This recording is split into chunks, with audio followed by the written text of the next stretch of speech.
සියලු දෙනාටම සුබ දෙවියන්ගේ ආශිර්වාදය ලැබෙන යහපත් ජීවිතයක් කියලා ප්‍රාර්ථනා කරනවා.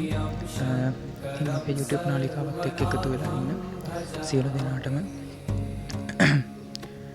මේ වගේ දෙවියන් වහන්සේගේ අභිෂේක කරන මේ වගේ පූජාවක් ඉදි කරලා ඉතින් මම මගේ ඉන්න නිවසේ මගේ ස්ථානයට මම මේ දේව පිළිම වැඩැම්මුවා.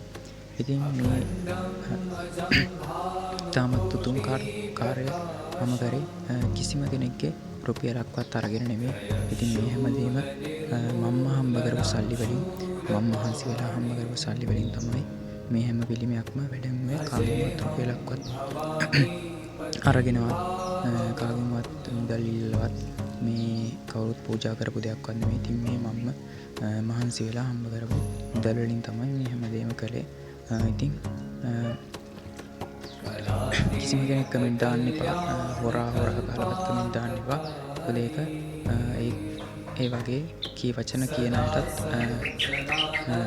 යහපතක් වෙන්නේ තමන්ගේ කේන්තිය පාලනය කරගෙන යහපත් ජීවන ගමනක් යන්න කියලා හැම කෙනෙක්ටම ආදරෙන් මතක් කරනවා. ඉතින් මගේ YouTube නාලිකාවත් එක්ක එකතු වෙලා ඉන්න සියලුම දෙනාටම ඉදිරියට දාන සියලු වීඩියෝ වලට කමෙන්ට් කරන ලයික් කරන හැම කෙනෙක්ටම ආශිර්වාදයක්ම වේවා කියලා ප්‍රාර්ථනා කරනවා.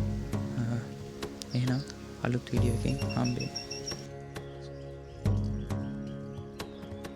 නයාව කුමාරාථ පාදාරවින්දං භජන්ති හලෝකේ පරේවා නරාණා නතාවත් සුඛම් શાන්ති સંતાපනාශං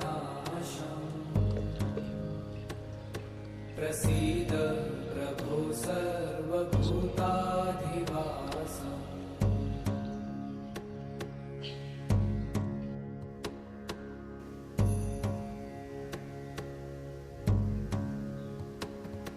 न जानामि योगं जपं नैव पूजा न तोऽहं सदा सर्वदा शम्भुतु